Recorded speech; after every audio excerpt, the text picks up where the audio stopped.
What's going on, Packers Nation? Welcome back to another episode of Packers Latest. I am your host, Taylor Bretl, bringing you the latest news on the green and gold Green Bay Packers. I've really appreciated the engagement on the past couple of episodes, even seeing you guys engaging with one another in the comments, maybe talking about some positives with the Packers, maybe some negatives you're seeing, or if you're talking about the game against the Chicago Bears this Sunday overall. Really like to see the community build among fans of the green and gold, or even if you're a Bears fan, we welcome you in this space. Maybe you want to see what you're going up against in this Green Bay team on Sunday. I understand. I welcome you to these as well, but really like to see that community build among mostly fans of the green and gold, but maybe some other fans as well.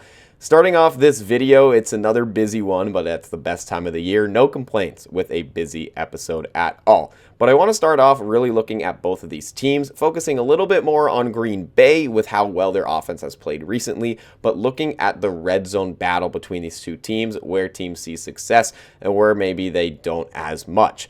You look at Green Bay, when they reach the red zone on their drives, they score a touchdown 67.39% of the time, which is the third best mark in the NFL.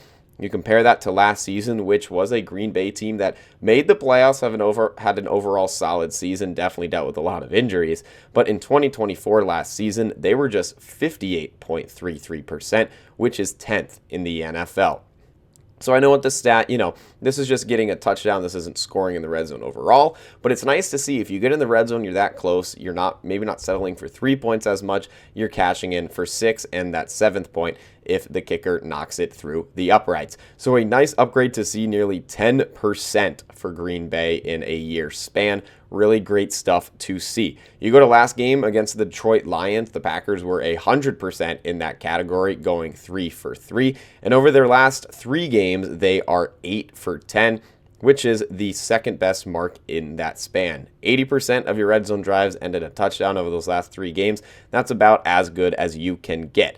Really nice stuff to see. But this game will be at Lambeau. The Chicago Bears will be traveling to Green Bay, Wisconsin. So we got to take a look at the splits, maybe if you're home or if you're away, how it looks for each team. Continuing with Green Bay, this actually really stunned me more on the vast difference between the two. At home, Green Bay, just 56.52% of their red zone trips finish with a touchdown. That's only 18th in the NFL. Not really the prettiest mark, not something that you really expect with, home field advantage. You're in Lambeau, you're in the frozen tundra. Not really a home field advantage when you're trying to cash in 6. But you look at on the road, 78.26% of their red zone trips finish with a touchdown. That is first in the NFL. Those two, the difference between it, 22%, that blew my mind. Blows my mind, first of all, that they have more, more touchdowns within the red zone trips on the road, but just the big difference. Green Bay really struggling at home, but really succeeding on the road. Definitely two ways to look at that one. But this game on Sunday will be at home, so would like to see that number notch up higher than just about half of the time. You look at the Chicago Bears, overall, they score a touchdown 58.54% of their time they reach the red zone, which is just 16th in the NFL. So nothing too high, nothing too low. They are smack in the middle at 16th in the NFL. When you look at last game against Philadelphia, which in my opinion, they dominated the Eagles in that one. That game against Philadelphia, they were 2 for 3, and in their last 3 games, they are 75% of the time getting a touchdown on red zone drives, which that 75% is tied for the third best mark in that span. So Chicago, they're heating up in the red zone, putting it for 6 points at a time. Green Bay also doing the same. 2 competitive teams. It's a big reason why they are 2 of the best teams in the NFC, with the Bears leading the NFC North with a 9-3 record, and the Packers just a hair behind at 8-3-1. You look at the home and away splits for Chicago. When Chicago's at home, 66.67% of the time they score a touchdown when in the red zone. That's tied for the 7th best mark in the NFL. But you look on the road where they will be this Sunday, just 52.17% of the time. That is 21st in the NFL. That is not a great number. If you're the Packers, that is a great number to you. But both teams, where they struggle more, that is where they're playing. The Packers struggling more at home, the Bears struggling more on the road. So will that lead to less scoring? Who knows? Just an interesting stat to put out there. And again, this is ending in touchdowns. You can obviously settle for 3, but definitely something to keep an eye on. But hey, with the Packers, that high percentage rate, especially 8 out of the last 10 over the last 3 games, how are they doing that? Most likely it's in the air. We saw that last game, Jordan Love, 4 touchdowns against the Detroit Lions. So let's get into that, how Love looks to continue this second half surge. Love is in the air. It's Toyotathon. Love was playing on a holiday. If you see Jordan Love on your TV during Toyotathon or during a holiday, he is probably going to shine. And that is what he has done early in the second half for Green Bay. Before I get into specifically the mostly second half stats, we're going to look at Jordan Love overall, and I saw this on X, and I thought this was a fascinating post. This is per Jacob Morley, who got this from the Packers dope sheet. It says, Jordan Love has recorded 16 games with multiple passing touchdowns to 0 interceptions in his first 40 starts. There is only one player in NFL history with more, who holds 19. That guy goes by the name of Patrick Mahomes. He's all right. What do we think? Multiple-time Super Bowl champion, multiple-time MVP. Is that okay company? No. That is elite company to be a part of. Really fascinating to see that Jordan Love is right up there in the names of a guy like Patrick Mahomes, and it really attributes to how well he has held onto the football this season, not turning it over much, just 3 interceptions on the year. But you look at that, first 40 games, he has 16 of those, multiple passing touchdowns and 0 interceptions. Absolutely incredible. Getting into these second half numbers, this is week 11 or later, the stats that I'm going to read off to you. So, a little bit into the second half, right near Toyotathon. Maybe it's not an exact one-to-one parallel, but these are Jordan Love's numbers from week 11 or later in his career, which is the point that we are at in the season right now. A 14-5 record. He's played 19 games, 14-5 record, 67.2% completion, and get this, 34-2 ratio from touchdowns to interceptions. 34 touchdowns to 2 interceptions. That is insane. That is phenomenal. That's better than phenomenal. A 17-1 ratio? Are you kidding me?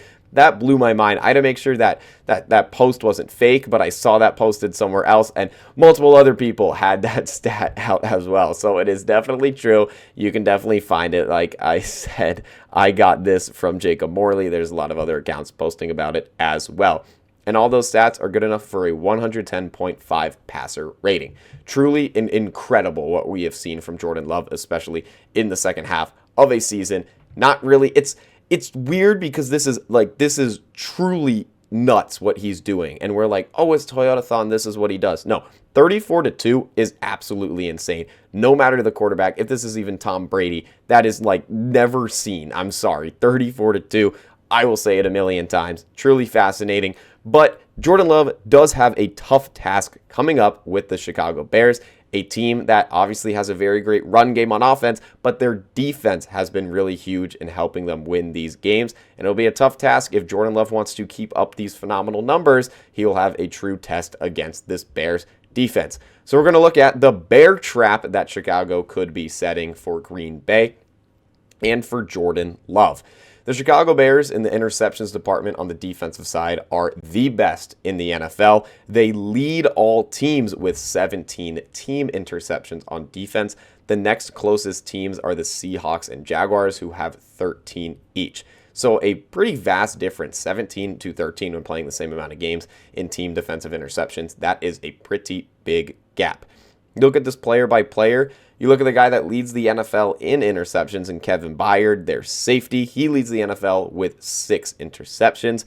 You look at another guy on this Bears team in Deshaun Wright. He has 5 of those interceptions for Chicago. Only 3 players have 5 interceptions in the NFL, and one of Wright's was a pick 6. So you got Byard with 6 interceptions. He's in that category alone. 3 guys with 5 interceptions, and Deshaun Wright's in there. Then you have 3 players with 4 interceptions, and another Chicago Bear is in those talks in Tremaine Edmonds, a linebacker. Funny enough, he has 4 interceptions, and like I said, just one of 3 players with 4 interceptions. So overall, 7 players in the NFL have 4 or more interceptions, and 3 of them are Chicago Bears. That is some scary stuff to see. You gotta clap it up. Give the credit to the Chicago Bears team and what they have been able to do on the defensive side. But it shows that this will be a true test for Jordan Love. He's had true tests. Not going to act like he hasn't played anyone. This could be the toughest defense he's going against, at least for his sake, throwing it in the air. We wanted to see Jordan Love's pass usage go up, and it did against Detroit, and it turned out pretty well. Those 4 touchdowns to no interceptions. A very, very clean game for Mr. Love. It's going to be a tough one. Gotta, like I said, give it up to the Bears for those 3 guys. I mean, they combined, that's 6 interceptions, 5 interceptions, 4 interceptions. That's 15 of the team's 17 interceptions with those 3 guys. You can look at it in the other way as well. Those 3 guys would still lead lead the NFL with interceptions, with the Seahawks and Jaguars at at 13 in second place. Truly incredible stuff from that trio. Incredible stuff from the Chicago secondary overall. And like I said, even touch a linebacker in there in Tremaine Edmonds.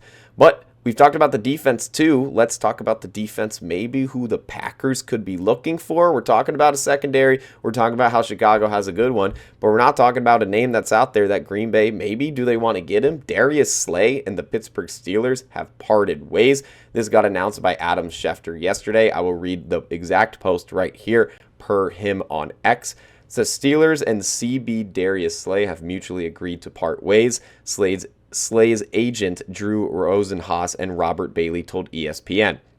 Slay is interested in continuing to play and will consider signing with other teams, but his time in Pittsburgh has come to an end.